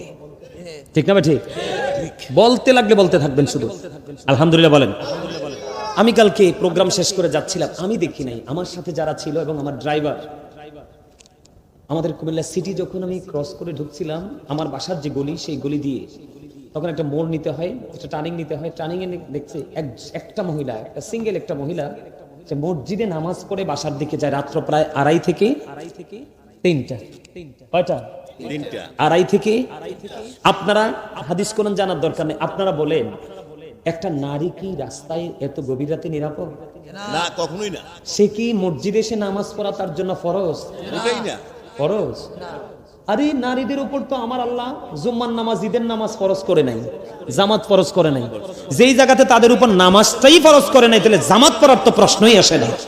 কথা বলেন না ভুল বলছি? সাইয়্যিদুল আইয়াম, জুম্মার দিন শ্রেষ্ঠ দিন, ফ্রাইডে, শুক্রবার, যেই দিনটা রোজার ঈদ কুরবানির ঈদের চাইতে উত্তম, সেই দিনে নারীদের জন্য নামাজ ফরজ না, তাহলে তারা কোন যুক্তিতে মসজিদে নামাজ পড়তে যায়? আমার কথা কি বুঝতে পারছেন? আপনারা দেখছেন কিনা জানি না, উত্তর দিকে গত বছর অনলাইনে দেখেছি, একটা মহিলা ভোর রাতে সাহারি খেয়ে এসে এক ঘর থেকে আরেক ঘরে যাওয়ার সময় এক নিঝুম জায়গায় কয়েকটা ছেলে ধরে গভীর রাতে তাকে ধর্ষণ করেছে। নাউজুবিল্লাহ বলেন, আনাজুবিল্লাহ বলেন। আপনারা ঘেটে দেখবেন অনলাইনে, আমি ভিডিওটা ভালো করে দেখেছি, খবরটা এইভাবে আসতে, ওই বাড়ি থেকে অন্ধকারে চাপিয়ে ধরেছে, তার ইজ্জত লুটি নিয়েছে। আমার আল্লাহ বলে দিয়েছেন, ওয়াকরনা ফি বুয়ুতিকুন্না ওয়ালা তাবাররাজনা তাবাররুজাল জাহিলিয়াতিল উলা। আল্লাহু আকবার। আল্লাহ নারীদেরকে বলছে, ওই জাহিলি যুগের নারীদের মতো তোমরা তোমাদের রূপটা বেগানা পুরুষকে, তার মানে তোমরা পর্দা করো, ঘরে থাকো। যদি ঘর থেকে বের হও, ঘর নিয়ে বের হয়, তারপরও নারীদের একলা বের হওয়ার কোনো বিধান নাই। হয় উপযুক্ত ছেলে থাকতে হবে, না হয় স্বামী থাকতে হবে, না হয় বাবা থাকতে হবে। একটা নারী তার সীমানা ছেড়ে কি করতে পারবে না? একাকী বিচরণ করতে পারবে না। আল্লাহ রাসূল বলেছে, নারীরা হলো গোপনীয় জীব। নারীরা কি? গোপনীয় জীব। তোমরা গোপন জায়গায় থাকো। নারীরা যখন প্রকাশ্যে আসে তখন শয়তান তাদেরকে দেখলে উকি ঝুঁকি দেয়। এটা হাদিস শরীফ। উম্মে মাকতুমের পুত্র আব্দুল্লাহ নবীজির দরবারে আসতেছে, মাইমুনা সহ আমার নবীজির দরবারে উম্মে সালমা সহ ছিলেন। যখন খেয়াল করেন নারী দ্বারা কত সেনসিটিভ ভাবে থাকতে হবে, যখন উম্মে মাকতুমের পুত্র আব্দুল্লাহ নবীজির দরবারের দিকে আসতেছে, এবার আমার নবী উপস্থিত নারীদেরকে বললেন, তোমরা এখান থেকে আত্মগোপন করা, উঠে চলে যাও। ইয়া রাসূলুল্লাহ, ইয়া হাবিবাল্লাহ, নবী গো, উম্মে মাকতুমের পুত্র আব্দুল্লাহ কি অন্ধ নয়? আমার নবীজি বললেন, উম্মে মাকতুমের পুত্র অন্ধ, কিন্তু তোমরা তো অন্ধ না। হাদিস শরীফ। তার মানে কি? আপনি হয়তো বোরকা পরেছেন, চোখ দুটি তো খোলা আছে। আপনি কি মসজিদে যখন যান, আপনার কি হয় না, অন্য পুরুষের দিকে দৃষ্টি যায় না? তো নবীজি তো বলেছে, আব্দুল্লাহ অন্ধ, আব্দুল্লাহ হয়তো তোমাকে দেখবে, রাখবে, তুমি তো আব্দুল্লাহকে দেখবে। এজন্য রাসূল বলছে, তুমি এখান থেকে কি হয়ে যাও, চলে যাও, আউট হয়ে যাও। এখন আপনাদেরকে বলছি, হাত জোর করে জবাব। এখন অনেক মৌলবী বাড়াবে, তোমাকে এত মিষ্টি, আমি আগে কথাগুলো বলেছি, আর দ্বিতীয়বার রিপ্লাই করতে চাই না। তোমরা তোমাদের মা বোনদেরকে ঘর থেকে বের হতে দিবে না, তার কারণ বন্ধুরে আমার, হাদিস শরীফের মধ্যে এসেছে, আমার দিকে তাকান, আমার আলোচনায় আমি ঢুকি। যারা রমজান মাস আসলে দেখবেন ওই মৌলবীরা নারীদেরকে বন্ধ মসজিদে রেখে রেখে নিয়ে যাবে, কারণ এখানে লাখপতির বউ আছে, কোটিপতির বউ আছে, কোটিপতির মেয়ে আছে। এমন ভাবে বক্তব্য দিবে, যেই বক্তব্যে কোটিপতির পকেটের টাকা হুজুরের পকেটে আসবে। কথা কয় না কেন? জামাইকে বলবে না, স্বামীকে বলবে না, এটা একটা অপরাধ, পকেট কাটবে। পকেট কেটে আরেকজনকে নিয়ে দিবে, এটা হলো আরেকটা অপরাধ। আমি যদি নারীর পর্দা নিয়ে ওয়াজ করতাম, আউটসাইড গুলো সবগুলো নিয়ে আলোচনা করতাম, কিন্তু আমার মিশন হলো, লাস্ট আজকের টপিক হলো, নারীরা ঘরের বাইরে গিয়ে না মসজিদে নামাজ পড়তে পারবে কিনা, কোরআন হাদিস কি বলে। কোরআন থেকে তথ্য পেয়ে গেলাম, নারীরা ঘরে থাকো। কে থাকো?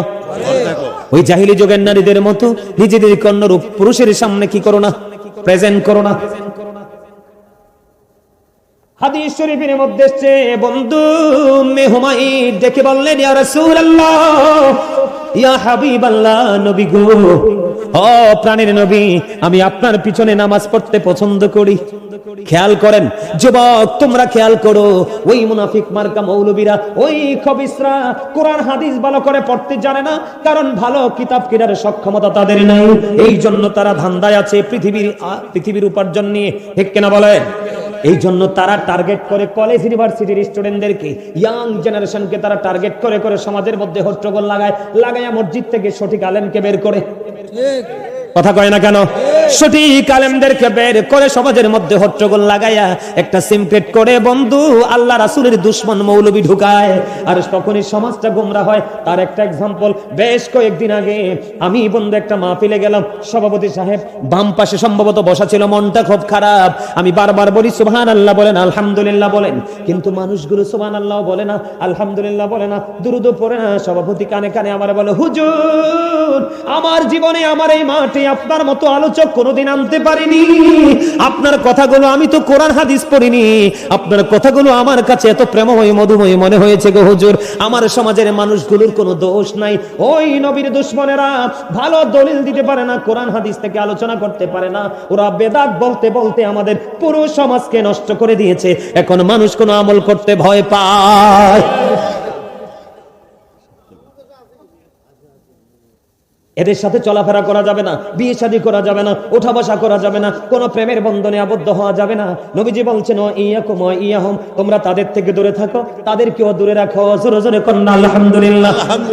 আমার রাসূলকে যখন বন্ধু উম্মে হুমায়রা বললেন, বলার পরে আমার নবীজি বললেন, হ্যাঁ হ্যাঁ, আমি জানি তুমি আমার পিছনে নামাজ পড়তে পছন্দ করো, আমি জানি তুমি আমার পিছনে নামাজ পড়তে পছন্দ করো রে উম্মে হুমায়রা, আমি নবী জানি তুমি আমার পিছনে নামাজ পড়তে পছন্দ করো, কিন্তু আমি নবীর পিছনে নামাজ পড়ার চাইতে উত্তম হলো তোমার ঘরের অভ্যন্তরের নামাজ। অভ্যন্তর বুঝছেন নি? ঘরের বারান্দায়ও না, ঘরের দরজায়ও না, একবারে খাস যে কামরাটা, যে রুমটা, তুমি ফ্রিলি নামাজ পড়তে পারবা। মনে রাখবেন, পুরুষ এবং নারী সৃষ্টিগতভাবে যেমনি আলাদা, কথা কয় না কেন, তার বডি স্ট্রাকচারটাও তেমনি আলাদা। পুরুষের বডি ল্যাঙ্গুয়েজ, নারীদের বডি ল্যাঙ্গুয়েজ দুটো আলাদা, কথা বলেন না কেন? তার আমলের ধারাটাও আলাদা, নিয়ত বাঁধার ধারাটাও আলাদা। যেমন আমরা নিয়ত বাঁধি নাভির নিচে, কথা কয় না, আর নারীরা হাত রাখে। আমাদের হাত বাঁধা, নারীদের হাত রাখা। তাহলে কি বোঝা গেল? ও বন্ধু, এখান থেকে কি জানতে পারলেন? নারীর সিস্টেম আলাদা, পুরুষের সিস্টেম আলাদা।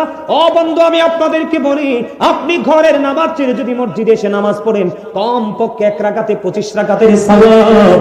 আর নারীরা যদি ও বন্ধু বাহিরে নামাজ না পড়ে, ঘরের মধ্যে খাস কামরায় যদি নামাজ পড়ে, তাহলে তার 1 রাকাতে 25 রাকাতের সওয়াব। আমার রাসূল বলেছেন, একটা নারীর বারান্দার নামাজের চাইতে অনেক উত্তম তার খাস ক্রমের নামাজ। সুবহানাল্লাহ বলেন না কেন? আর জোরে বলেন সুবহানাল্লাহ। ও বন্ধু, আর একটা মজার হাদিস আমি আপনাদেরকে শোনাই। বন্ধু, আমি আপনাদেরকে মজার একটা হাদিস শোনাবো। আবু আমর শাইবানী রাদিয়াল্লাহু তাআলা আনহু থেকে হাদিস কানা বর্ণিত। তিনি বললেন, আমি প্র্যাকটিক্যালি দেখেছি। কি করেছি? যুবক তোমরা শোনো। আবু আমর শাইবানী রাদিয়াল্লাহু তাআলা আনহু তিনি বললেন, আমি প্র্যাকটিক্যালি দেখেছি আব্দুল্লাহ ইবনে মাসউদ রাদিয়াল্লাহু তাআলা আনহু, একটা নারী তিনি জুমার দিনে জুম্মার নামাজ পড়ার জন্য তিনি মসজিদে ঢুকে গেল। মসজিদে যখন ঢুকে গেল, আবু আমর শাইবানী রাদিয়াল্লাহু তাআলা আনহু বললেন, আমি নিজে দেখতে পেয়েছি আব্দুল্লাহ ইবনে মাসউদ রাদিয়াল্লাহু তাআলা আনহু ওই নারীটাকে মসজিদ থেকে বের করে দিলেন, আর বলতে লাগলেন, তোমার ওই মসজিদ থেকে তোমার উত্তম নামাজ হলো তোমার ঘরের নামাজ। রমজান মাস আসলে টাকা কামাইয়ের জন্য পাগল হয়ে যান নবীর দুশমনেরা। কথা কয় না কেন? পাগল হয় কি হয় না? কয়দিন আগে আরিফ, ওই যে আমরা যে ইয়াতে গেলাম, যে একটা মাহফিলে, সুলতানপুর দিয়ে যে একটা মাহফিলে ঢুকলাম, মাহফিলটার নাম কি জানি? আরে কয়দিন আগে যে একটা মাহফিলে গেলাম সুলতানপুর দিয়ে। হ্যাঁ না না, সোহাদা দরবার শরীফে না, তার আগে ওই যে একটা হুজুর যে দাওয়াত দিল, সারা জীবন কইছে আমরা মাহফিলের তাবারুক খাওয়া বেদাত, মিলাদের তাবারুক খাওয়া বেদাত। বিশ্বাস করেন, আমার ড্রাইভার আমাকে বলতেছে, হুজুর কয় আপনি পিছনেরটি কি কইতে পারবেন না? আমি কই না। কয় পিছনেরটি হইলো যেডি আমাদেরকে আজীবন বেদাতই বলছে, আমাদের মিলাদকে তাবারুককে বেদাত বলছে। এরা সবগুলো মাহফিল ছেড়ে যখন আমরা তাবারুক দেওয়ার সময় যে সব ডিফলেট লয়ে বসে গেছে। কথা কি বুঝতে পারছেন আমার? কয়দিন আগে এক বুড়ি মা ফোন দিল চট্টগ্রাম থেকে, একবারে বুড়া। তো ওই মুরব্বীর মানে মানুষকে আল্লাহর রাস্তায় খাওয়াইতে মন চাইছে। কি চাইছে? তো খাওয়াইতে যে মন চাইছে, তো আশপাশে ওই আমাদের বেদাতি কয় আর কি, আসলে এরার পকেট ভর্তি বেদাত। আমার কথা কয় না, বেদাত না। এরা যে রাস্তায় দাঁড়ায় দাঁড়ায় কালেকশন করে টাকা খুঁজে, রিসিপ্ট বই দিয়ে দিয়ে রাস্তায় রাস্তায় ফোলাফাইন্ডে পাঠায়, এটা কি নবীজি যুগে ছিল? কথা কয় না। রমজান মাসে তো কিয়ামত করে ফেলায়, ব্যবসায়িকরা অধিষ্ঠ হয়ে যায়। আমার যত প্রিয় ব্যবসায়িক আছে, আমাকে একটার দিকে ফিরে চাইবা না, এগুলো নবীর দুশমন। তোমার কথা কয় না? নবী কি ভিক্ষা করাইছে সাহাবীদেরকে দিয়ে? হ্যাঁ, এটা তো বেদাত। তা আমরা সুন্নিরা কি কোনোদিন কইছি যে তোমরা বেদাত করো? বলি নাই তো। এই আপনাদের মসজিদে কাতার আসেনি কোন? কথা কয় না, আসেনি? মোট সাহাবীদের জমানায় তো কোসাইয়াম, এই কোসাইয়াম গ্রামের কথা। আপনাদের মসজিদে কাতার আসেনি? তো সাহাবীরার যুগে কি কাতারে নামাজ ছিল? তো আপনি যখন কাতার করলেন, এটাও তো বেদাত। এটা তো একবারও কোন না। কথা কয় না কেন? আপনি যে টং দোকানের মতো 3 তলা 4 তলা 5 তলার উপর ছোট্ট ছোট্ট ব্যবসা, এটা ব্যবসা। আপনি যে মাদ্রাসা মুক্ত বানাইলেন, এটা তো নবীর যুগে ছিল না, এটাও তো বেদাত। ব্যবসা করতেছেন। আমরা তো কোনোদিন আপনাদেরকে বকা দিই নাই। আমি নবীকে ভালোবেসে আমি নবীর প্রেমে পড়ে দুরূদ পড়ছি, মিলাদ পড়ছি, কিয়াম করছি। দাঁড়ানো কি নাজায়েজ? সাহাবীরা যদি দাঁড়াইতে পারে, হাসান ইবনে সাবিত মসজিদে নববীর মিম্বরে দাঁড়ায় নাই? আপনারা এখানে মদিনায় গেছেন, আসেননি কেউ? আসেন? আচ্ছা চাচা বলেন তো, নবীজির রওজায় যে গেটে ঢুকেন, একটা সেকেন্ডের জন্য দাঁড়াবার সুযোগ আছে? বসার সুযোগ আছে?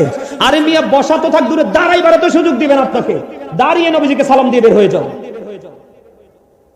তা আমি নবীজিকে দাঁড়িয়ে সালাম দিব, আপনি আমাকে বেদাতি বলে দিলেন? সূরা ফাত খুলে দেখেন, আল্লাহ বলেছেন, আতুআযিরহু ওয়া তুওয়াক্কিরহু, help him and respect him. তোমার রাসূলকে সাহায্য করো এবং সম্মান করো। আর নবীজিকে আমরা সম্মান করি না দাঁড়িয়ে? কথা বলে না কেন?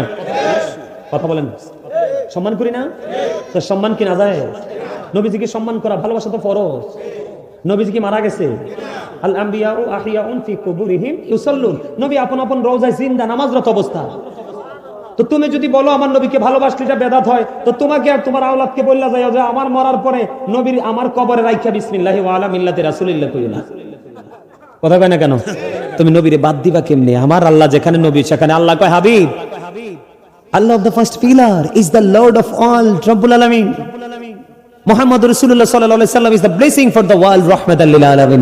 আমার আল্লাহ কয় আমি সৃষ্টি জগতের সীমানা বরাবর আমি রব্বুল আলামিন, ঠিক সেই সীমানা বরাবর আমি আপনাকে বানিয়েছি রাহমাতাল লিল আলামিন। তুমি নবীর ছোট করে কিনলে, তোমার তো কপাল পুড়ছে। কথা কি বুঝতে পারছেন আমার কথা? মনে রাখবেন, আমি আপনাদের কাউকে মিন করে বলছি না, সত্যটা তুলে ধরছি। কারণ সত্য বললে কারো না কারো খারাপ লাগবে, কথা বলে না? কারণ আল হাক্কু মুররুন, হক কথা তো তিতা। কিন্তু আল্লাহ বলতেছে অকৌলু কাউলান সাদীদা, তিতা হইলো সত্যটাই বলো, সে দ্য রাইট থিং। কেন সত্যটা কেন বলতে হবে? হযরত মুহাম্মদ সাল্লাল্লাহু আলাইহি ওয়াসাল্লাম was born in Arab country. His father's name was Abdullah. His mother's name was Amina. His father died before he was born. He lost his mother in his childhood. He was very truthful. আপনার আমার নবী ছিলেন শ্রেষ্ঠ সত্যবাদী। সুবহানাল্লাহ কয় না? Allah is all in all. Follow his law and light for eternal success. আল্লাহ সবকিছু, কিন্তু আপনাকে ফলো করতে হবে law and light, আল্লাহ এবং রাসূল, কোরআন এবং হাদিস। তারপরে আপনি পরিপূর্ণ সফলতা অর্জন করতে পারবেন। আপনাকে ফলো করতে হবে একটা মদিনাওয়ালা, আর যার অন্তরে মদিনাওয়ালা আছে আপনি সেই আলেমের সাথে প্রেম লাগান, অন্যথায় জীবনে নসিব খুলবে না। আল্লাহ এবং আল্লাহ রাসূলের কথা। এই আমার কাছে বিশেষ করে আমার কাছে আফসোস লাগে, আমরা মুসলমান নবীর উম্মত হওয়ার পরে নবী চিনতে পারি নাই। আমেরিকার গবেষক মাইকেল এইচ হার্ট তিনি বক্তব্য দিয়েছেন, the 100 A ranking of the most influential person in the history. তিনি 100 জন প্রভাবশালীর তালিকা করলেন। ইনফ্লুয়েন্সিয়াল দ্বারা আপনার আমার প্রাণের নবীকে শ্রেষ্ঠ প্রভাবশালী হিসেবে আখ্যায়িত করলেন। সুবহানাল্লাহ। আপনার আমার সুপরিচিত ডক্টর আহমদ পেয়ারা বাগদাদি পীর সাহেব কেবলা, যিনি বসরা ইউনিভার্সিটির লেকচারার ছিলেন, অসংখ্য কিতাব তিনি ইংলিশ, আরবি, বাংলা, উর্দুতে লিখেছেন। অসংখ্য কিতাব শুরু থেকে শেষ করার নসিব আমার হয়েছে। ওনার একটা বক্তব্য আমার হৃদয় ছুঁয়েছে। তিনি বলেছেন, of all the great religious personalities of all prophet, Muhammad Rasulullah sallallahu alaihi wasallam was the most successful. পৃথিবীর বুকে যত নবী রাসূল এসেছে, সকল নবী রাসূলের মধ্যে আপনার আমার প্রাণের নবী ছিলেন সবচেয়ে সফল। আমরা সেই নবীর উম্মত হয়ে ধন্য না নগণ্য? আরো জোরে বলেন, আরো জোরে। আমার একটা ভাই আমাকে 500 টাকা হাদিয়া দিয়ে বলছিলেন, হুজুর আপনি একটা গজল গাইবেন। ভাইটা কোথায়? কোথায়? হাত তোলো। তুমি দেখছেন কত পিছের থেকে হাদিয়া দিয়ে গেছে। আমি তোমার জন্য আজকে অনেকগুলো গজল গাইবো। গজল গেয়ে আজকের মাইলাত কিয়াম শেষ করে দিব। গাইবো? আপনার নবীর প্রেমে পাগল তো? আরো জোরে। হৃদয় দিয়ে কান খুলে আমার গজলটা শুনবেন। একটু বলে শেষ করি কেন জানেননি? সবটা বললে অনেক সময় লাগবে, একটু একটু বলি এক একটার মজা। কেন জানেননি? এটা একটা কৌশল। তারা যখন যেটা ভালো লাগবে এটা তারা অনলাইন থেকে চার্জ করে নামাই দিবে, কারণ পুরোটাই আমার গাওয়া আছে অনলাইনে। আমি একটা গজল গাই। আচ্ছা হেয়া গামো আনি বরিশালে এক লাইন কইছি, আপনারা ক্লান্ত হয়ে গেছেন একটু হাসার জন্য, আপনারা হাসলেন না। আলহামদুলিল্লাহ বলেন আরো জোরে। আরে গজল গাইয়া সারি আর দিস আলহামদুলিল্লাহ গান আরো জোরে। আমি গজলটা গাই, আপনারা শুধু কথাগুলো খেয়াল করবেন। নবীর প্রেম কত